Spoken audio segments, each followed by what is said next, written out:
Ada 4 pintu menurut saya yang dikuasai Jokowi terhadap Prabowo. Prabowo lagi mengandangkan 4 orang ini. Hasan Nasbi kan tugasnya menghajar, tanda kutip, siapapun yang tidak sejalan dulu dengan Jokowi. Termasuk Prabowo dihajar kayak apa. Yang mau kabur, kabur aja.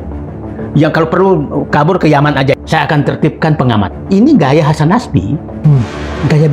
Gaya menyerangnya Hasan Nasbi. Ini tangan Tuhan sedang bekerja. Pada saat saya ketemu Prabowo, Pak Prabowo, kenapa PIK 2 masih jalan? Spontan saat itu Pak Prabowo, loh kok masih jalan? Ngangkat tangan begini. Pak Prabowo belum pernah menyambut perkataan dukungan Jokowi dan geng Solo bahwa 2029 Prabowo Gibran. Prabowo belum pernah menyatakan yes or no.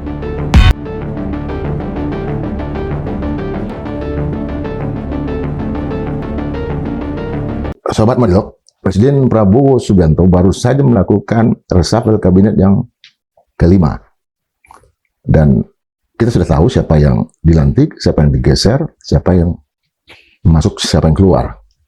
Nah, pertanyaan banyak orang adalah kenapa reshuffle ini tidak berupa operasi sesar.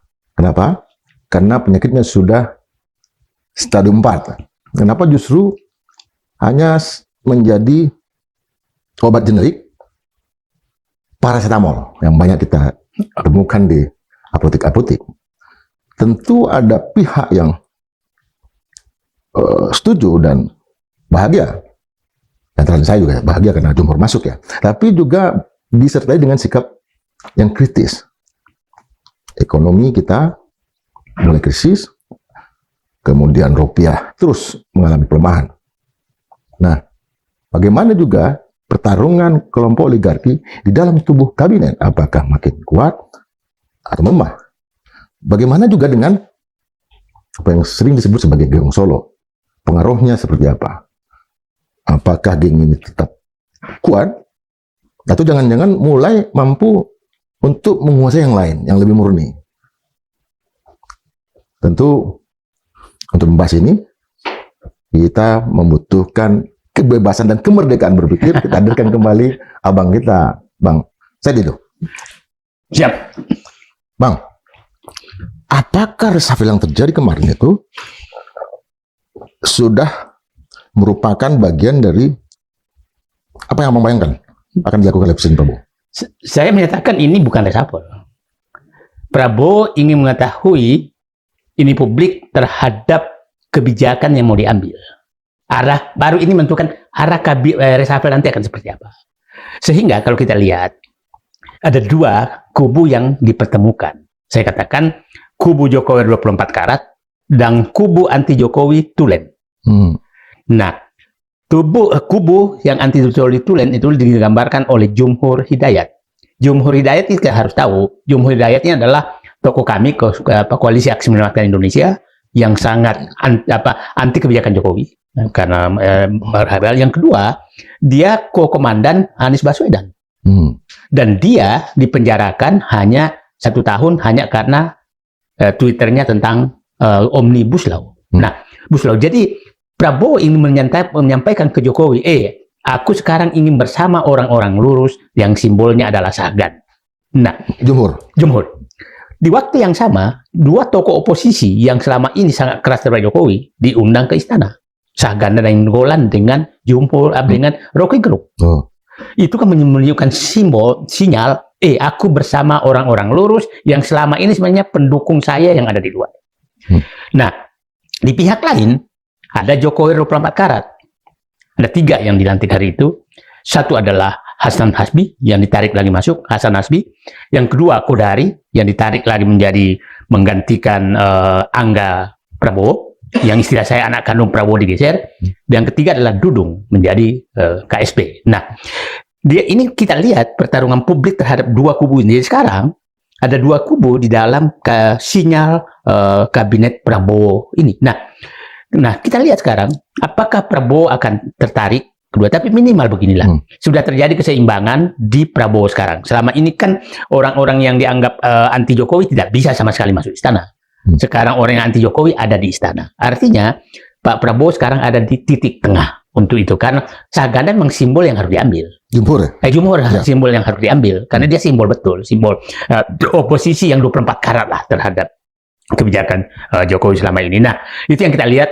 Nah, karena saya yakin akan ada reshuffle yang lebih besar. Karena sebenarnya ini sepertinya Prabowo dia ingin hanya mengambil itu. Jadi ini adalah ingin mengetahui yang kira-kira publik terima sinyalnya kemana sehingga diambil. Artinya ini seperti kereta, Jumhur itu gerbong awal. Ya. Nanti akan ada gerbong Ya. baru. Saya yakin itu. Saya yakin itu. Jadi itu saya kasih teman-teman. Itulah keberanian Prabowo memproklamirkan kepada Jokowi, Pak Jokowi, mohon maaf, saya sekarang juga ingin bersama dengan orang-orang lurus yang hanya memberikan bangsa dan negara selama ini dan mengorbankan kepentingan pribadinya. Itu simbolnya adalah Jumhur.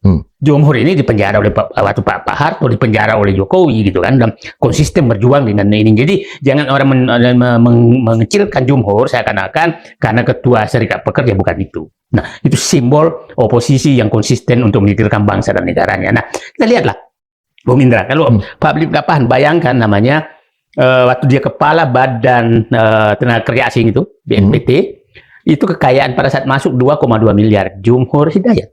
Pas keluar 5 tahun menjabat, malah minus 3 miliar lebih. Nah, itu orang seperti sementara menteri-menteri yang diangkat dari Jokowi, coba bayangkan. Mohon maaf, Pak M. Kodari, kita berteman, tapi akal sehat saya tidak masuk akal. Karena saya nggak pernah bisnisnya apa, atau kekayaannya 261 miliar. Itulah kontradiksi antara Jokowi dengan anti kebijakan Jokowi. Bandingkan Kodari dengan Jumhur Hidayat. Itu publik harus paham seperti itu. Abang ingin mengatakan bahwa ketika ada di dalam kabinet, Jumhur justru berhadapan dengan orang-orang yang dia kritik dulu yang menyebabkan Omnibus Law muncul. Para menteri yang dibawa sebagian besar dari kabinet Jokowi. Saya mendengar di dalam sudah mulai resah.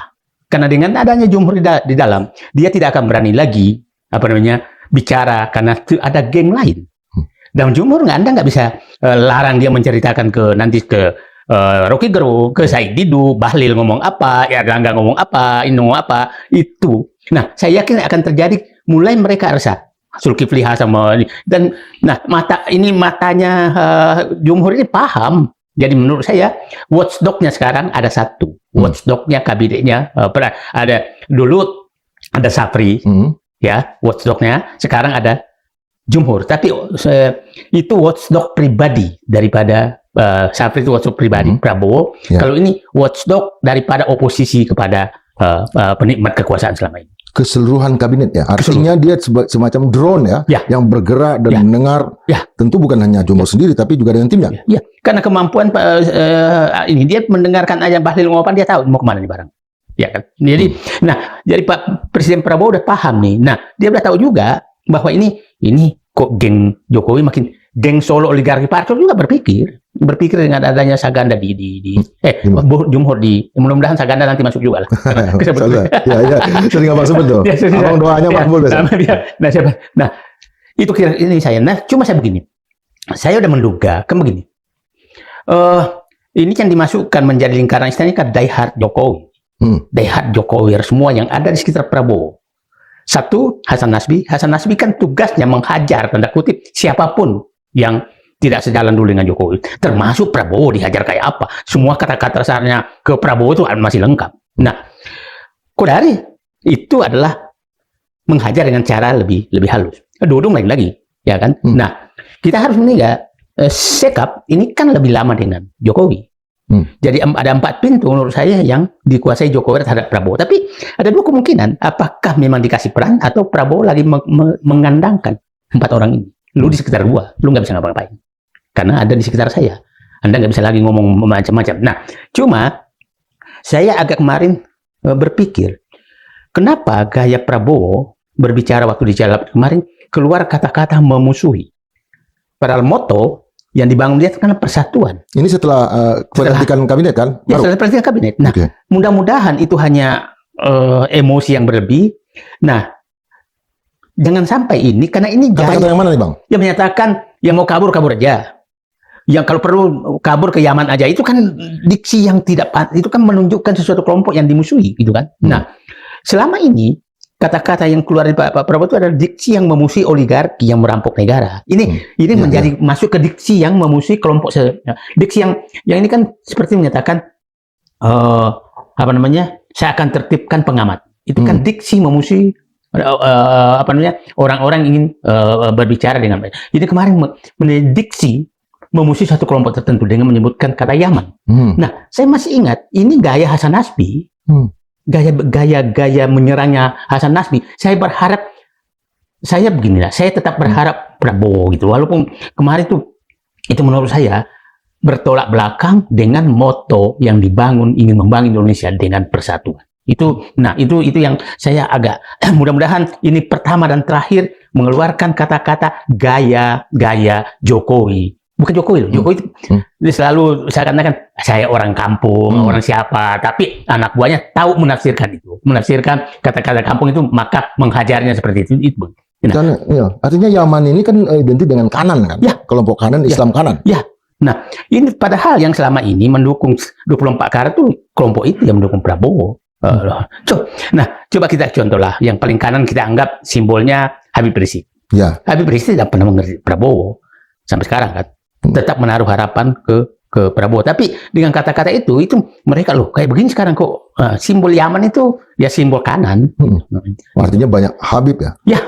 Tadi abang juga menyebut Syafri Hamdudin sebagai watchdog pribadi. Artinya sekarang kita juga lihat kan belakangan kan Syafri Samsudin juga orang yang dibidik dengan beberapa kasus. Apa yang terjadi? Saya bilang begini. Yang terakhir kan langsung viralkan, saya katakan Syafri akan membuka ruang udara. Oke. Saya udah dapat sehari sebelumnya, saya kok kayak begini, tapi saya paham betul Pak Syafri tidak akan melakukan itu. Nah, terus ada yang mengkapitalisasi yaitu Menlu.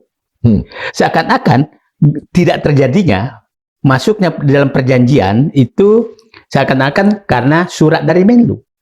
Saya orang dalam pemerintahan lama. Tidak akan pernah ada surat dalam pembahasan internal. Coba aja carikan surat itu. Pasti itu hanya intrik untuk menghajar Syafri. Dan surat itulah yang seakan-akan ada surat dari Menlu yang menyebabkan ini tidak masuk. Semacam veto dari Menlu. Veto dari Menlu. Padahal sebagai triumvirat ya. Itu saya menyatakan ini sepertinya sudah ada persaingan faksi di sekitar Prabowo. Kita contoh ini. Kasus yang paling ini kan ulang tahun Teddy di Paris. Orang yang dekat Prabowo pasti paham betul bahwa siapapun orang dekat Prabowo dia perlakukan seperti itu. Lepas pro kontra bahwa di hotel mewah dan lain-lain. Nah, terus yang menarik, kok ada yang viralkan? Ya. Artinya, apakah ini kelompok di dalam ini sudah menjadi pembusukan terhadap Prabowo, bukan terhadap Teddy? Terhadap Prabowo. Dan kalau permainan seperti ini biasanya geng Solo oligarki Parcok yang main. Coba langsung Bung Indah hubungkan bunga yang dikirim ucapan ulang tahun Teddy, 4 bunga pertama itu semua dari PIK 2. Jarang-jarang ya satu instansi atau satu perusahaan ngirim 4 bunga sekaligus. Dan ada Aguan, ada Ali Hanafi, ada 2 PIK 2. Nah, ini tangan Tuhan sedang bekerja. Itu ingin menunjukkan pintu kami masuk adalah Teddy. Nah, itu Prabowo juga paham ini ada sesuatu. Kenapa saya menyatakan dia paham? Jadi pada saat saya ketemu Pak Prabowo, kenapa PIK 2 masih jalan? Spontan saat itu Pak Prabowo, loh kok masih jalan? Ngangkat tangan begini. Nah, ada Wamentan di situ. Pak, itu bisa nggak di moratorium konversi lahan tambak dan sawah? Jangan ada konversi di situ. Lakukan itu. Nah, jadi baru saya paham ternyata tidak bisa itulah tangan Tuhan. Sepertinya pintu masuknya di situ. Sehingga penertiban di PIK 2 ini agak terhambat gitu kan. Nah, tapi Allah membuka. Nah, jadi saya agak was-was. Saya menjadi ini auranya lain loh. Auranya karena kita masuk sini biasanya rasionalitas kita menonjol dan berpikir ke depan. Yang perlu diwaspadai sekarang adalah siapa tahu sudah ada faksi yang memang geng Solo oligarki Parcok ingin melemahkan Prabowo. Nah, kenapa dia harus dilemahkan begini? Pak Prabowo belum pernah menyambut perkataan dukungan Jokowi dan geng Solo bahwa 2009 Gibran, apa namanya, Prabowo Gibran. Prabowo belum pernah menyatakan yes or no. Oke. Malah dia menyatakan pada saat itu, jangankan mikir 2009 maju lagi. Sukses sampai 2009 pun saya belum tentu. Dan kalau saya gagal, saya nggak maju. Nah, artinya... Iya, tegas itu ya? Tegas itu. Makanya dia belum pernah menyatakan akan maju. Kalau rakyat menganggap saya gagal, saya akan bertanggungjawabkan. Itu kata beliau. Jadi bukan menyatakan saya bekerja ini untuk maju 2009. Itu, nah, saya melihat seperti itu. Jadi saya takutnya ini, artinya lu nggak mau lagi terima yang pernah aku joinkan Anda di 2024, maka saatnya kami bergerak. Itu yang harus kita waspadai. Nah, karena geng Solo Legi Parcok ini tidak akan pernah berhenti melakukan itu. Nah, sehingga muncul ini. Sebenarnya musuh utama daripada yang membahayakan rezim Prabowo itu bukan orang luar, dari dalam. Orang luar ini sebagian besar pendukung Prabowo. Pendukung Prabowo sebagian besar. Yang dalam ini yang memang abu-abu, dan tunjuklah sebagian besar yang dari Jokowi itu kan tukang maki Prabowo semua. Masih ada apa namanya buktinya semua. Samara, Grace Natali, Hasan Nasbi, itu udah semua itu kata-kata kasar Prabowo ada semua. Ada semua. Nah, tapi ini kan nggak hilang dan tidak ada kata maaf dari mereka. Artinya di hatinya masih tetap gitu. Cuma sekarang dia nahan diri aja. Gitu. Bahkan di internet juga nggak bakal hilang. Nggak bakal hilang. Artinya ini akan bertahan minimal di media sosial. Betul. Nah, apakah isu yang Teddy itu ditampar itu juga bagian dari mulainya terjadi friksi? Minimal ada propaganda dan anti propaganda. Saya pikir ya, Bung Indra paham betul dinamika seperti itu. Biasanya kalau terjadi dari fiksi seperti itu dan isu-isu yang menyangkut lingkaran pertama, artinya terjadi persaingan sangat keras di faksi dalam pemerintahan. Dan itu menunjukkan bahwa presiden sedang mencari bentuk. Dia tidak memihak kepada faksi apapun dan dia biarkan. Yang menjadi pertanyaan orang adalah sejak isu itu muncul di medsos, Teddy tidak lagi banyak muncul di depan kamera. Ya, kita harus baca. Teddy kan ada perubahan drastis dari awalnya tidak ketemu siapa-siapa menjadi ketemu siapa-siapa. Akhirnya dia sudah membangun kekuatan dan Prabowo tahulah itu. Nah, ketemu Wapres, ketemu Hendro Priyono, manggil-manggil menteri untuk menunjukkan saya di sini. Gitu. Hercules. Ya. Artinya dia udah tahu ada gerakan nih, ada gerakan untuk apa namanya. Tapi ya Pak Prabowo saya pikir bukan orang-orang yang bodoh tahu melihat gerakan itu. Yang terlalu sabar dikoyak-koyak terus itu Sapri yang paling dekat Prabowo. Wah, timbullah isu menjadi paling kuat menjadi Wapres, timbullah isu geng Makassar, gitu kan. Nah, orang-orang nggak paham geng Makassar. Tidak pernah ada geng Makassar. Tapi orang lurus dari Makassar banyak. Tapi orang bengkok juga lebih banyak. Dia nggak tahu itu namanya. Sekitar Jokowi itu, yang membela jasa palsunya itu sebagian besar orang Makassar. Yang membela kebenaran Jokowi pada saat bersama JK, orang Makassar itu Idrus Marham. Jadi jangan mengatakan geng Makassar itu ada kelompok yang lurus, M. Yusuf, Ali Yafi, Baharudin Lopa, Habibie. Tapi ada juga yang membunuh orang Makassar untuk menaikkan karirnya. Bang Said itu sudah menyebut nama Pak Yusuf Kalla. Apakah ada orang yang lebih kuat, lebih kaya, lebih berpengaruh di luar Jokowi yang berada di balik gerakan anti JK ini? Saya pikir begini, saya nggak susah dibantah bahwa itu komandan dari Solo. Sangat susah dibantah. Saya jelaskan ini. Pak JK, 8 April, dia menyatakan, Pak Jokowi, saya tahu ijazah Anda asli, tunjukkanlah. 9 April, itu langsung Jokowi menyatakan, saya tidak akan tunjukkan nanti di pengadilan. 9 April, langsung muncul videonya, potongan videonya, potongan video ceramah itu. Nah, padahal itu ceramah sebulan lalu lebih. Dan perkataan diksi itu, Pak JK, bahwa dua pihak ini merasa dirinya sahid, itu sudah keluar 24 tahun lalu. Kenapa baru dibahas? 10 April, itu keluar Idrus. Menghantam Pak JK.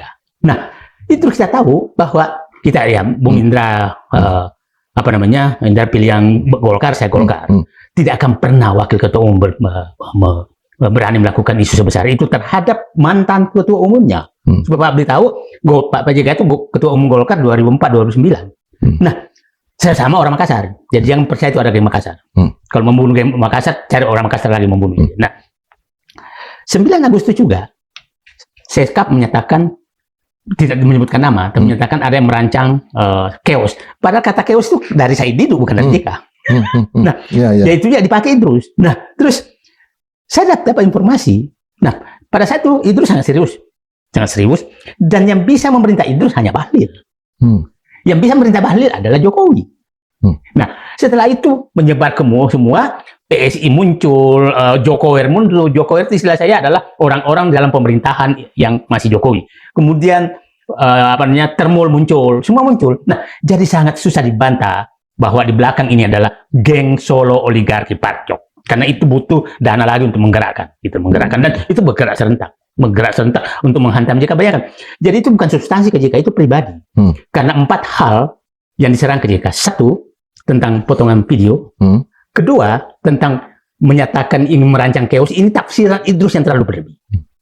Merancang chaos ya? Nah, dan dia merancang chaos untuk menjatuhkan pemerintah. Ini offset betul. Padahal yang menyatakan itu saya, setelah saya dapat presentasi dari Pak JK, dan saya menafsirkan kalau ini terjadi, dan Prabowo tidak mengambil tindakan, bisa terjadi 98, 2008, 2018, itu bisa terjadi. Karena di dalam. Ini bisa chaos. Itu pernyataan saya, bukan JK. Yang ketiga adalah pernyataan JK tentang bahwa peran untuk menaikkan Jokowi. Itu kan hanya membantah ini Termul bahwa tidak ada kata terima kasih Pak JK terhadap Jokowi. JK hanya menjelaskan, Jokowi itu tidak pernah mengusulkan saya jadi cawapres. Yang meminta tuh Megawati. Nah, itu kan. Nah, jadi hanya menyatakan beliau. Nah, kalau saya punya peran pada saat mengusulkan itu. Nah, yang terakhir, kredit banknya. Ya, betul. Itu kan termasuk pribadi betul, dan itu melanggar undang-undang. Jadi bukan serangan terhadap substansi aja. Nah, kalau udah seperti ini, maka kesimpulan saya, JK diserang karena meminta Jokowi menunjukkan jasanya. Yang disebut merancang chaos, saya juga waktu itu mencoba untuk mengundang Pak Yusuf Kala ya, ketika terjadi pertemuan Pak JK dengan sejumlah pihak, termasuk di sana Bedila Badrun, kemudian juga Tio, Bang Sedi juga ada di sana. Itu pertemuan apa? Coba Bang cerita. Jadi begini, saya pertama ketemu Pak JK itu sehari sebelum puasa. Jadi kita perlu ketemu. Karena Anda sepertinya mungkin bisa mengkomunikasikan ke dalam apa yang harus dilakukan. Disampaikan oleh saya. Terus ini ada 9 hal yang ini cara untuk menyelesaikan bangsa ini. Terus tapi jangan dibuka di publik.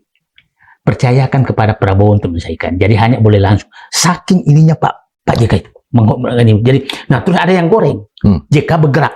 Nah, ini geng Solo oligarki Pacok lagi yang bergerak. Akhirnya muncul kecurigaan Pak JK terhadap Pak JK. Muncul kecurigaan ini menjadi. Nah, padahal Pak JK menasehati saya, jangan, ini harus sampaikan langsung ke Prabowo. Menyebutkan banyak yang sangat rahasia yang disebutkan. Nah, untuk disampaikan langsung, Pak, boleh nggak kalau Safri? Ya boleh. Boleh, karena dia pasti langsung. Karena Pak Safri kan tidak akan cerita kemana-mana. Nah, jadi itu Pak JK. Kemudian ngundang yang lain. Nah, disitulah dicerita. Saya diundang khusus berdua sama Gatot Nurmantio karena kita mau membahas bagaimana kaitannya dengan keamanan kalau ini terjadi. Oke, dengan Pak Gatot ya? Dengan Pak Gatot. Saya bertiga tuh 3 jam. 3 jam. Ya. Nah, diceritakan ini kalau tidak hati-hati maka di Juli Agustus itu defisit bisa mencapai 1.000 triliun dan tidak ada lagi pihak yang mau mengutangkan. Solusinya hanya satu, mencetak uang. Mencetak uang artinya inflasi melonjak, maka bahaya sekali. Terjadi masalah sangat serius. Itu kata-kata. Masalah sangat serius. Nah, itu saya nyatakan, loh, saya nyampe rumah lihat angka, loh, ini kok persis 98 nih. Oh, ini persis 98. Ini, nah, saya menyatakan ini bisa chaos. Jadi Juli adalah chaos karena 27 Juli pas 96, kemudian juga krisis Juli 98. 97 sampai ke 98. Artinya Juli ini adalah, dan juga karena prediksi Pak Yusuf Kala terhadap angka-angka bukan dia akan melakukan gerakan bulan Juli kan? Dia belum mitigasinya hanya satu, kan dia belum gitu. 2 variabel luar yang sudah terjadi nggak mungkin bisa diselesaikan. 1, Jokowi meninggalkan utang sangat besar terhadap Prabowo. Yang kedua, terjadi geopolitik yang sangat. Ini nggak bisa dikendalikan Prabowo. Satu-satunya yang bisa dikendalikan Prabowo adalah membuat kebijakan radikal menghadapi 2 ini. Itu Pak JK. Nah, kalau tidak lakukan, masa bisa terjadi masalah yang sangat serius. saya menafsirkan itu bisa chaos. Hmm. Nah, terus kok dianggap merancang Chaos. Ya mungkin juga karena perintahnya dari Solo terlalu kencang ke Bahlil, maka perintah Bahlil ke Idrus juga kencang. Nah, saya dapat informasi, bayangkan saking seriusnya Bahlil, Idrus melakukan itu, dia bikin ini press release, dia undang wartawan tuh, jadi bukan spontan. Sendiri ya? Sendiri. Jadi saya menyatakan sekarang partai yang dikendalikan Jokowi itu bukan PSI sebenarnya, yang paling dikendalikan itu Golkar. Partai kita. Saya no komen, Bang. Saya no komen, Bang. Nanti saya berkomentar. Tapi sejauh mana konsolidasi yang dilakukan baik oleh Pak Prabowo, Pak Safri, Pak JK untuk menghadapi ini kan udah kayak apa perahu retak ini. Jadi begini, ada memang sangat sistematis membusukkan JK di depan Prabowo. Sangat sistematis melakukan itu. Dan jadi memang dia ini kan Pak JK menerima duta besar Iran, ya kan? Nah, duta besar Saudi terhadap menghadapi geopolitik. Itu mungkin sementara saat itu Prabowo belum menyampaikan duka cita, gitu kan? Nah, mungkin ada yang ini. Nah, memang salah satu cara untuk melemahkan Prabowo adalah bikin bentrok terus antara pendukung dia dan pendukung bangsa dan negara. Itu kan cara Jokowi bekerja dari dulu. Bisa pecah belah bangsa ini. Nah, proyek pecah belah ini dilakukan sudah tingkat elit. Sangat elit. JK dengan Prabowo yang dibikin. Dan saya dengar juga di tempat lain tokoh-tokoh seperti JK juga dipecah belah seperti itu. Ya. Usaha yang sangat serius. Sangat serius. Ibu Mega bagaimana? Nah, itu juga dicoba-coba terus. Tapi kan kita beginilah. Kan kalau saya membaca, kalau istilah saya itu, kalau di PDIP itu dia melakukan penggalangan dari bawah. Dia nggak berani sentuh Bu Mega. Akhirnya apa disampaikan ke Bu Mega oke-oke saja, diterjemahkan lagi yang di bawah. Jadi menurut saya PDIP ini tidak bisa kalau Golkar disentuhnya lewat Bahlil, kalau sepertinya lingkaran pertama, lingkaran kedua yang digarap, nggak berani menggarap. Geng SOP ini tidak berani menggarap Megawati. Dan tentu juga Pak Safri, Pak JK juga melakukan konsolidasi untuk masing-masing. Apa target jangka pendek? Nah, problemnya ini orang tidak pernah melakukan itu. Kalau Pak JK itu bisa melakukan dengan jaringan yang sudah dibangun puluhan tahun. Pak Safri kan saya bilang prinsip pekerjaan, Bung Indra pun sudah tahu. Jaga pekarangan masing-masing. Itu prinsip dia. Jadi tidak akan pernah menyentuh apapun. Dan kita tidak pernah mendengarkan pernyataan di luar itu. Nah, tapi orang seperti ini jangan juga lihat bahwa siapa tahu untuk menyelamatkan, siapa tahu ada perintah khusus dari Prabowo, kita nggak tahu. Ya kan Pak? Nah, kasih contoh aja lah. Kan fokusnya dia sekarang menghadapi konglomerat kan, oligarki kan, untuk penertiban lewat namanya PKH gitu kan, lewat bukan Menhan, Ketua Harian Dewan Pertahanan Nasional gitu kan, dia pengarahnya ada Jaksa Agung Muda, ada Kapolri di bawahnya, lain-lain kan. Nah, itu menunjukkan ada perintah khusus lewat ini. Nah, saya pikir itu yang gerakan yang dilakukan, tapi bergerak politik beliau nggak punya. Pertemuan dengan PKS. Nah, itu akan minta saja sebenarnya, nggak ada apa-apa. Tapi setelah itu kan nggak ada tindak lanjut apa-apa. Dan setelah itu setiap melakukan pertemuan dengan orang, maka langsung faksi yang tidak suka Safri akan muncul. Dan kita harus mengingat faksi ini juga menggalang orang-orang tertentu di luar yang tidak setuju terhadap, kan oligarki punya uang, kan boleh kita bilang Prabowo ini kan musuhnya adalah oligarki dan koruptor. Nah, itulah orang selalu menyatakan, kenapa kau tidak mengkritisi program Prabowo? Saya bilang begini, program Prabowo tentang BGN itu bukan program yang salah, tapi pelaksanaannya yang sangat salah.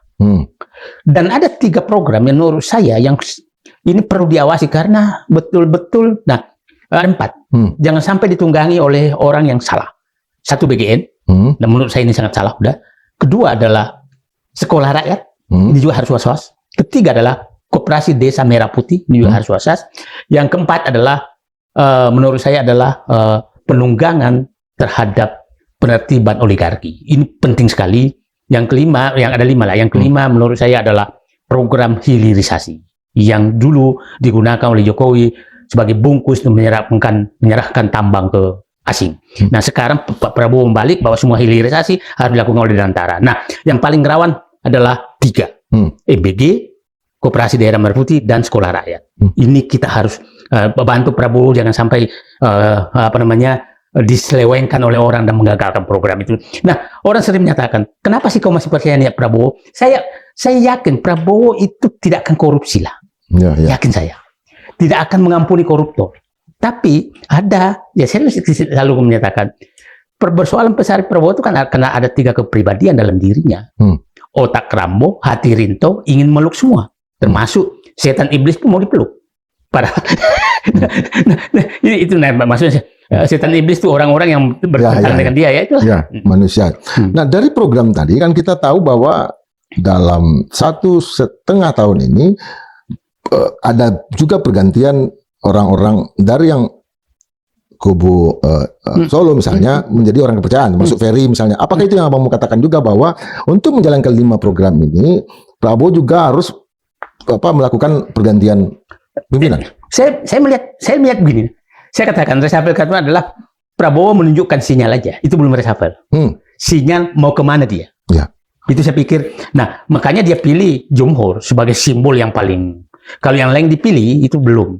Nah, kita lihat reaksinya. Itulah saya ingatkan teman-teman. Sudah menyatakan Jomhor jadi termol. Saya bilang, saya lama bergaul sama dia. Itu tidak mungkin. Nggak mungkin lah. Nggak mungkin. Itu ya lihat aja nanti gebrakannya gitu. Itu lihat aja. Nah, terus kalau Anda mengini, itu kan sinyal saja, bukan berarti. Nah, tapi lihat juga reaksi daripada itu kan 2 kubu di dalam nih. Jokower dan anti Jokowi. Clear sekali gitu loh. Nah, keberanian Prabowo memilih Saganda itu kita harus mengakui bahwa itu terjadi mental shifting dalam diri Prabowo, bahwa oke, saatnya memang aku harus aku harus bersama orang-orang yang harus hanya memikirkan bangsa dan negara. Kalau kita lihat Bang, dari perjalanan Amerika Serikat juga ya, bahwa presiden 2 periode itu lebih dikenang daripada 1 periode. Nah, kita juga memulai proses pemilihan presiden secara langsung ini dengan 2 periode ya, Pak SBY, Pak Jokowi. Pertanyaan saya agak jauh nih Bang. Ketika Bang membayangkan Prabowo juga nanti akan menjadi presiden periode kedua, artinya ada waktu 8 tahun lagi. Apa yang harus dirancang oleh Pak Prabowo untuk Saya bilang begini, jadi yang merusak negeri ini kan adalah kedaulatan diserahkan ke oligarki. Diserahkan dan puncaknya pada Jokowi. 5 kedaulatan diserahkan sangat. Kedaulatan politik kan kita paham lah. Yang mengatur partai-partai itu oligarki kok. Ya kan? Sampai ke daerah-daerah siapa mau jadi bupati, oligarki. Ekonomi oligarki kok. Hukum oligarki kok. Siapa yang punya uang yang menang di mana-mana. Wilayah juga oligarki kok. Pertahanan keamanan juga oligarki. Jadi semua pertahanan keamanan itu ya siapa mau jadi jenderal apa segala itu oligarki. Nah, itu program Prabowo. Harus mengembalikan kedaulatan itu ke rakyat kembali. Itu yang harus dilakukan Prabowo. Dan saya paham serangan Prabowo sekarang oleh teman-teman kita juga, dia takut sekali itu terjadi. Nah, karena begini, mereka masih menganggap bahwa demokrasi adalah demokrasi bebas satu-satunya satu-satunya yang bisa melahirkan pemerintahan lurus. Demokrasi bebaslah yang melahirkan diktator di Amerika. Permintaan demokrasi lah yang melahirkan diktator di Israel. Ya kan? Pemerintahan diktator itu lahir daripada yang suara yang bisa dibeli, suara yang bisa diatur. Dan saya ingatlah, bangsa kita 200.000 kamu kasih rupiah, maka dia lakukan apapun. Dan itu tidak bisa. Dan saya punya gini, Prabowo harus menyelesaikan pondasi ekonomi di 2020. Dan harus masuk ke pondasi politik, perbaikan sistem politik di 2027. Kalau itu terlambat, nah maka sangat berat. Itulah saya berharap bahwa tokoh ini jangan itulah mungkin tujuannya memecah belah tokoh seperti JK, mungkin juga dengan Megawati. Jadi kalau ini 3 orang, 3 tanpa SBY, kalau ini mana Prabowo, Megawati, JK sama Megawati sama SBY. Mungkin simbol sebagai ini Sultan, ini 5 memperbaiki sistem politik di 2027. Kalau Prabowo tidak melakukan itu, saya yakin yang akan menang di 2029 belum tentu Prabowo. Kalau dia maju, kalau dia tidak memperbaiki sistem politik. Nah, mungkin juga itu yang sangat ditakutkan. Nah, kan Prabowo sebenarnya ada keinginan mengembalikan ke Undang-Undang Dasar 45 asli. Ada keinginan untuk itu. Ada dalam statutanya Partai Gerindra. Ada. Dan saya pikir ya kita mengalami itu. Saya begini, Bung Indra, supaya publik paham. Yang menyusun dulu tuh, dulu kan Pak Habibie itu ketua harian Dewan Pembina Golkar. Yang menyusun tuh ada di laptop saya semua. Siapa mewakili Baduy, siapa mewakili ini, kan di laptop saya semua. Jadi saya paham betul betapa ini negara ini bisa tertata baik karena memang sistem politiknya dirancang. Jadi kan publik harus paham. Dulu 900 anggota MPR, 450 itu dipilih DPR, 450 adalah mewakili 50% dari 450 itu mewakili utusan golongan. Utusan ada tambah utusan golongan. Daerah. Nah, utusan daerah bukan utusan seperti pemilu bebas lagi sekarang. Ya gubernur yang menunjuk. Ya, istrinya. Kan? Ya, nah gitulah. Nah, terus tapi sama ada cerita menarik supaya publik paham. Kalau orang mencurigai terus Pak Harto, saya begini. Tugas saya dulu tuh semua list tuh saya bawa, setelah aku catat Pak Habibie yang membicara Pak ini per telepon, saya tuh kan catat. Ada gubernur yang dimasukkan sebagai calon, apa kata Pak Harto? Jangan. Ajudannya dimasukkan sebagai calon dari jangan itu. Itu kerjaannya cuma tukang suplai perempuan gubernur. Itu kata-kata Pak Harto. Betul. Itu coret kan. Salahnya saya tulis, kan saya memang harus tulis, kan habis itu bisa ketik. Namanya abang tulis? Saya menyebutkan di nomor itu, tukang suplai perempuan gubernur. Lupa saya, terkopi, saya kasihlah ke Golkar saat itu. Pak Harmo ketuanya. Tulisan tangan saya ketahuan. Nah, selama ini kan orang nggak pernah tahu. Nah, begitu seleksinya Pak Harto. Heboh ya? Ya, begitulah seleksinya Pak Harto. Jadi jangan anggap bahwa gampang. Dia tahu itu. Bahkan preman pun nggak boleh masuk DPR. Coret katanya itu. Coret itu itu kan. Nah, jadi maksud saya seleksi sangat ketat saat itu. Nah, supaya Pak Harto itu dulu calon menteri itu 5 per bidang. Nah, di laptop terus Pak Habibie menseleksi menjadi 3. Nah, baru ke Pak Harto. Dan kita tahu bahwa memang orang-orang di bidangnya betul-betul itu orang-orang itu tahu si A tidak ada yang nongol begitu-begitu aja, itu udah kader. Nah, orang-orang terbaik di bidangnya lah. Nah, seleksinya sangat ketat. Bukan seperti sekarang. Coba aja lah. Menteri Peran Perempuan kayak gitu. Aduh. Masanya ya. Nah, dan orang yang tahu dia, sebenarnya dia tahu apa kerjaannya selama di Muhammadiyah. Tahu dia gitu. Artinya abang ingin mengatakan bahwa apa yang tertulis dalam statuta Gerindra ini baru sebatas keinginan kan, belum jadi kan. Untuk kembali ke naskah asli itu kan butuh energi luar biasa juga di MPR kan. Tapi beginilah, itu 5 orang setuju itu selesai.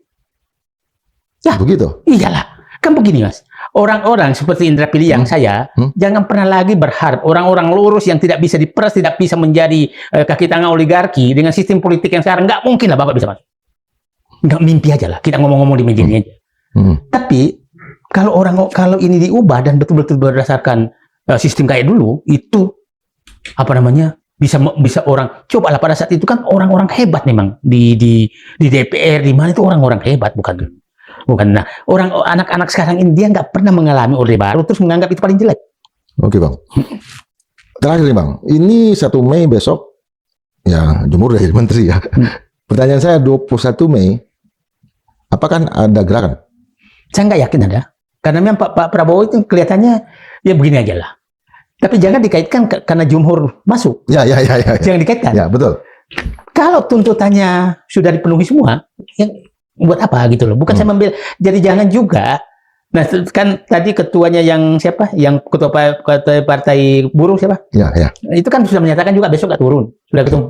Sudah ketemu Prabowo. Nah, turun kalau aspirasi ditolak, kalau aspirasi diterima ngapain turun? Nggak perlu, nggak penting-penting. Tapi pasti orang-orang menyatakan Jumhur. Nah, nggak ada kaitannya. Nah, tapi beginilah. Saya yakinnya bahwa pembusukan terhadap Jumhur Hidayat itu pasti berlanjut. Dan pasti dilakukan oleh orang Solo, oligarki Parjo.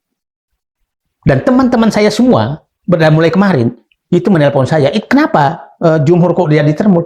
Anda salah. Kalau Anda musuhi Jumhur, Anda menutup pintu orang-orang baik masuk ke dalam pemerintahan. Itu yang harus kita hindari. Kalau Anda orang baik tidak masuk, maka dikuasai orang jahat. Clear sekali kok. Jadi jangan, bukan saya, Jumhur teman lama seperjuangan. Itu ya coba aja lah, saya ulangi tadi.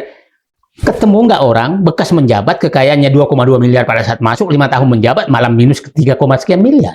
Nadiem juga minus kan? Ya, jadi Berkurang juga ya, kekayaannya. jadi orang-orang seperti itu Ya. pasti dimusuhi oleh oligarki. Jadi pembusukan terhadap Jumhur Hidayat saya yakin adalah dilakukan oleh geng Solo oligarki Parcok. Dan itu pembusukan kepada Prabowo bahwa jangan pakai orang-orang yang lurus. Itu kita harus stop. Oke Bang. Di meja ini saya pernah menyatakan dukungan penuh saya kepada Purbaya. Oh, apa sekarang? Sekarang saya ingin mencabut itu. Karena ternyata di luar, dulu harapan saya dia balak 6, ternyata balak 0.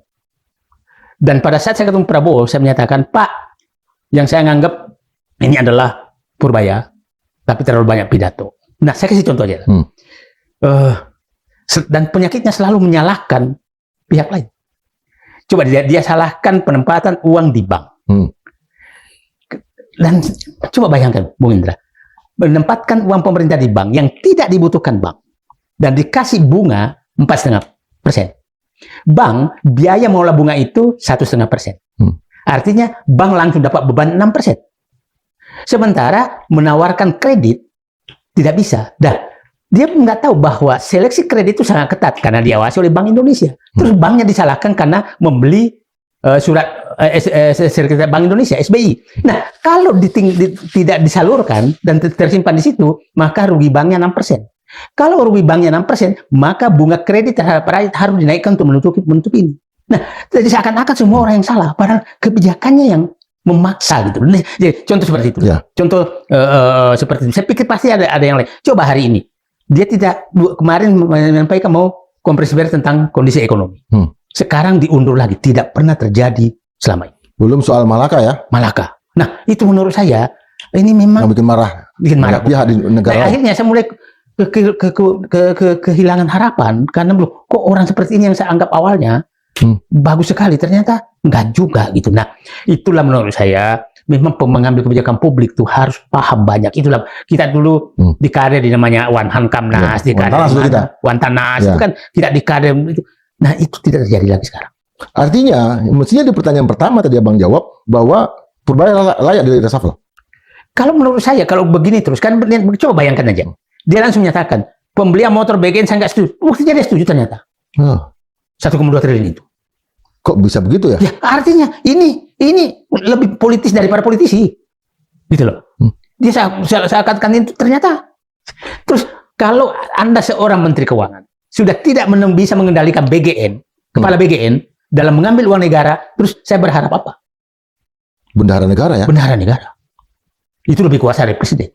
Seorang bendahara negara yang bisa menyebabkan uang dirampok tanda kutip, dia nggak tahu. Terus, apa saya masih perlu percaya? Ya. Deklarasi kepercayaan yang luar ketidakpercayaan dari Abang ya? Ya. Manifesto. Oke, ini disela sama Abang Said Didu, dan memang ketika Abang Said Didu dulu mengatakan kepercayaan ya banyak orang percaya. Sekarang saya pun mulai berpikir gitu masalah Purbaya ini. Tapi itulah Bang Said Didu, kita akan lihat lagi perkembangan berikutnya. Sampai jumpa. Salam. Siap. Ya, salaman gitu.